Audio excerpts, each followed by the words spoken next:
राधे राधे दोस्तों। आज जो सत्य लीला कथा मैं आपको सुनाने जा रही हूँ, उसे सुनकर शायद आपकी आंखों में आंसू आ जाए, आपका दिल कांप उठे और भगवान पर आपका विश्वास पहले से भी ज़्यादा मजबूत हो जाए। दोस्तों, यह कोई बनाई हुई कहानी नहीं है। यह एक ऐसी सच्ची घटना है जिसने ना जाने कितने लोगों की जिंदगी बदल दी। आज की यह कथा जुड़ी है जबलपुर के बरगी डैम में हुए उस दर्दनाक हादसे से, जिसमें कई लोगों ने अपनी जान गंवाई। चारों तरफ चीख पुकार थी, लोग मदद के लिए चिल्ला रहे थे। मौत बिल्कुल सामने खड़ी थी, लेकिन उसी हादसे में एक ऐसी भक्त भी मौजूद थी जिसे आज भी विश्वास है कि उसकी जान किसी इंसान ने नहीं, बल्कि स्वयं उसके कन्हैया ने बचाई। दोस्तों, उस भक्त का नाम है रचना जी।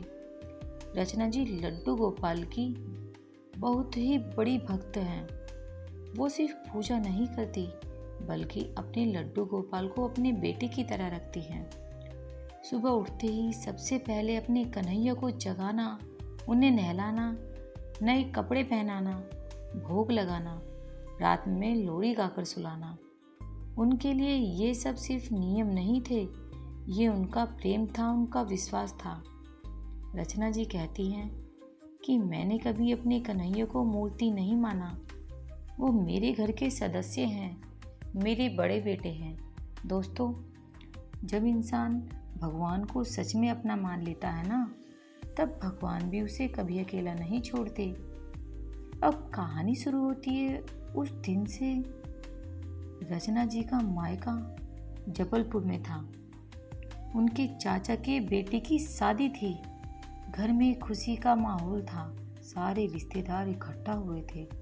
हंसी मजाक, गाने, डांस सब कुछ चल रहा था। शादी खत्म होने के बाद सबने सोचा कि क्यों ना आसपास घूमने चला जाए। किसी ने कहा चलो भेड़ा घाट चलते हैं, किसी ने कहा चलो धुआंधार घूम आते हैं, और आखिर में प्लान बना चलो बरगी डैम चलते हैं, वहाँ क्रूज में घूमने का मज़ा आएगा। रचना जी भी तैयार हो गई। उन्होंने सोचा थोड़ा घूम लिया जाए।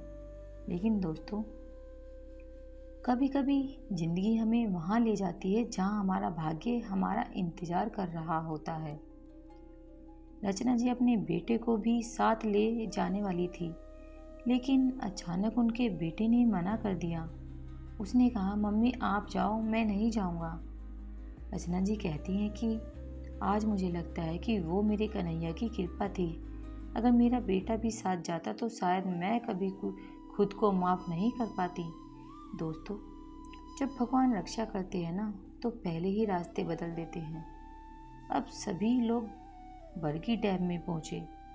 शुरुआत में मौसम ठीक था, लेकिन धीरे धीरे आसमान बदलने लगा।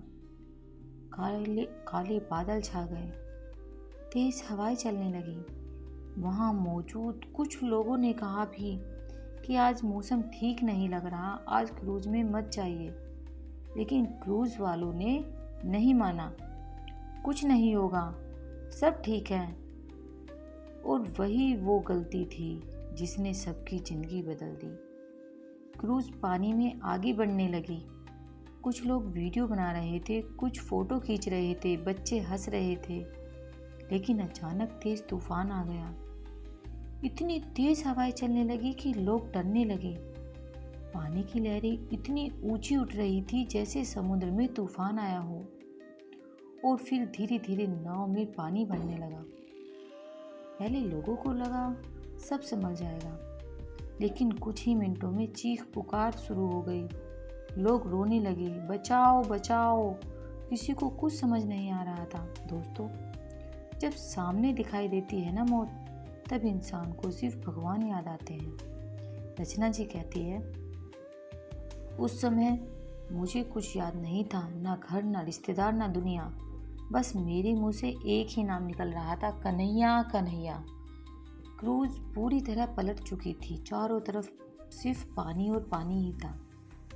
जो तैरना जानते थे वो खुद को बचाने की कोशिश कर रहे थे, लेकिन रचना जी को तैरना नहीं आता था। वो पानी में डूबने लगी। उन्हें लगा कि अब सब खत्म हो गया।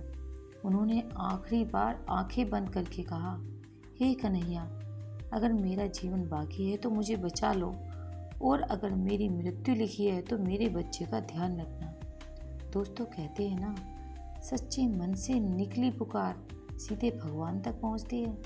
और फिर रचना जी को ऐसा महसूस हुआ जैसे किसी ने उनका हाथ पकड़ लिया हो।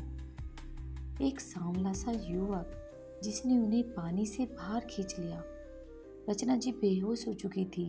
जब उन्हें होश आया तो वो किनारे पर थी। चारों तरफ भीड़ थी, लोग रो रहे थे, कुछ लोग अपने को ढूंढ रहे थे, लेकिन रचना जी की जान बच चुकी थी। आज भी वो कहती हैं, मुझे नहीं पता वो कौन था, लेकिन मेरे लिए वो सोम कन्हैया थे। दोस्तों, भगवान हमेशा चमत्कार करके नहीं आते, कभी कभी वो किसी इंसान का रूप लेकर भी आते हैं। उस हादसे में कई लोग अपनी जान गंवा बैठे। किसी की माँ चली गई, किसी का बेटा और किसी का पति। सोचिए उन परिवारों पे क्या बीती होगी। लेकिन दोस्तों, जीवन और मृत्यु का निर्णय सिर्फ भगवान के हाथ में होता है। जिसकी जितनी सांसें लिखी होती है उतनी ही मिलती है, न एक पल ज़्यादा और ना ही एक पल कम। इस घटना के बाद रचना जी का विश्वास और भी मजबूत हो गया। आज भी वो पहले से ज़्यादा प्रेम से अपने लड्डू गोपाल की सेवा करती है। वो कहती हैं, उस दिन मैंने महसूस किया कि भगवान सच में अपने भक्तों की रक्षा करते हैं। बस विश्वास सच्चा होना चाहिए। दोस्तों, आज हम सब भगवान से मांगते बहुत हैं, लेकिन क्या हम उन्हें समय देते हैं? क्या हम उन्हें अपना मानते हैं? क्या हम उन्हें उतने प्रेम से याद करते हैं जितना दुनिया को करते हैं? याद रखिए, जब इंसान पूरी दुनिया छोड़कर भगवान का हाथ पकड़ लेता है, तब भगवान कभी उसका साथ नहीं छोड़ते। अगर आप भी अपने जीवन में कन्हैया की कृपा महसूस करते हैं तो कमेंट्स में ज़रूर लिखिए, जय श्री कृष्णा। और अगर आपको यह सत्य लीला कथा अच्छी लगी हो तो वीडियो को लाइक करें, शेयर करें और चैनल को सब्सक्राइब जरूर करें। फिर मिलेंगे ऐसे ही एक और सत्य लीला कथा के साथ। तब तक अपना और अपनों का ख्याल रखिए। राधे राधे।